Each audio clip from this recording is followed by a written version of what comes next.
In 1991, a German couple hiking in the Alps accidentally stepped on what looked like a human face in the ice.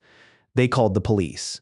The police arrived, then forensic experts, and everyone initially assumed it was a missing tourist. But when the DNA results came back, the room went silent. This man had been dead for 5,300 years, older than the Egyptian pyramids by 800 years, over 2,000 years older than Qin Shi Huang, and predating any historically recorded civilization with written dynasties. Yet his muscles were still preserved. Food was still in his stomach. Scientists could even reconstruct his final meal in detail. Wild goat meat with grain porridge. But what truly sent a chill down everyone's spine wasn't how well he was preserved. It was the arrow lodged in his back. A stone-tipped arrow had entered from behind his left shoulder, severing an artery beneath the collarbone. He died while running for his life, without even having time to turn around. Who was chasing him? Why was he killed? After 5,300 years, no one can answer. Even more unsettling, scientists detected the blood of another individual on his right hand DNA that was not his own. In other words, he had killed someone shortly before his death. What kind of violent chain of events was he caught in? The body was later given a name, Ötzi the Iceman, named after the Ötztal Alps where he was discovered.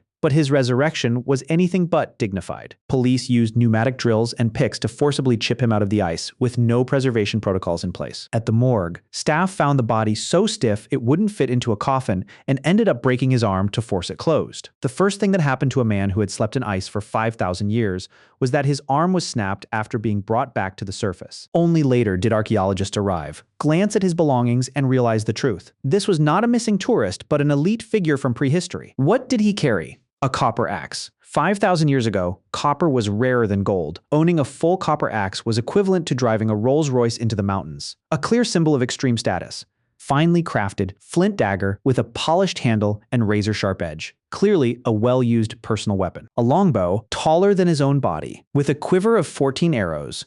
Only 2 were finished, while the remaining 12 were unfinished shafts. That detail is crucial. He was actively fleeing while manufacturing arrows on the move, preparing to fight back at any moment. His clothing was equally high-end. Goatskin leggings and layered outerwear, boots made from deer and bear leather, with soft grass stuffed inside for insulation. Essentially 5,000-year-old premium outdoor gear. Without a doubt, this was an experienced, fully equipped prehistoric top-tier operator. But his body told a harsher story. He is the earliest known human case of Lyme-like disease. Arthritis had spread from his neck to his knees, causing chronic pain. His lungs were blackened by constant exposure to smoke from campfires, making breathing difficult. His intestines were full of parasites, and his digestive system was severely compromised. Stress markers on his fingernails showed clear lines, evidence of extreme physiological stress in the months before his death. His final meal included not only goat meat and grains, but also ferns, plants known at the time for their pain-relieving properties. A man outwardly strong and heavily equipped,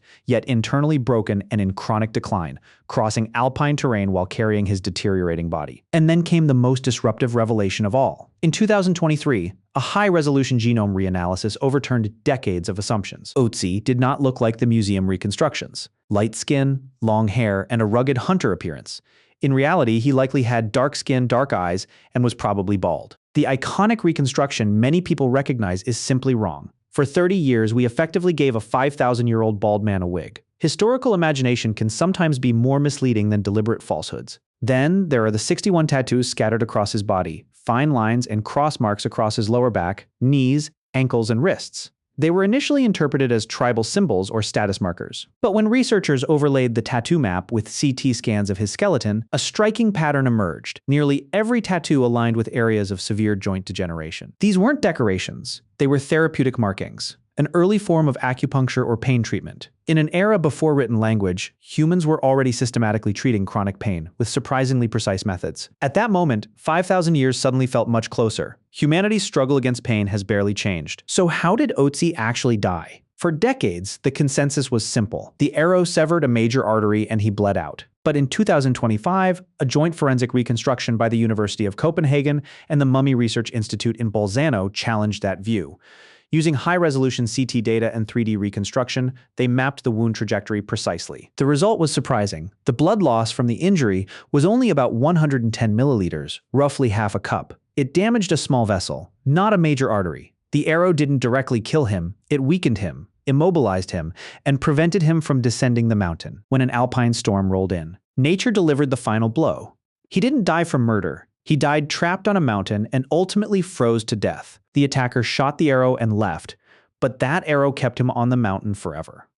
Who was the attacker? We will never know. The person behind him likely thought it was just another mountain chase, that once the man fell he would simply disappear, forgotten. They could not have imagined that 5,300 years later, scientists would be reconstructing his final 72 hours in minute detail, down to each step and breath. And the attacker. They left nothing behind, not even a name. That is perhaps history's most profound form of revenge. You think you won, but the one who is remembered is the one who fell in the snow. Today, Ötzi lies quietly in the South Tyrol Museum of Archaeology in Bolzano, Italy, stored in a specialized chamber at -6 degrees Celsius with nearly 100% humidity. Every 2 months, staff gently mist him with sterile water, treating him like an extraordinarily delicate artifact. Research has continued for over 30 years and is still ongoing. He is arguably the most thoroughly studied human remains on Earth. Through his body, we learned that Lyme-like disease existed in prehistory, that Copper Age humans had advanced tools and medicinal knowledge, and that prehistoric mobility was far greater than textbooks once suggested. But what he ultimately left us is something more existential. No matter how strong or skilled a person is, one arrow, one storm, or one bad encounter is enough to end everything. Ötzi never made it down the mountain, but his story crossed 5,300 years to reach today, and now it reaches you. Everyone dies, but some people, even after 5,000 years,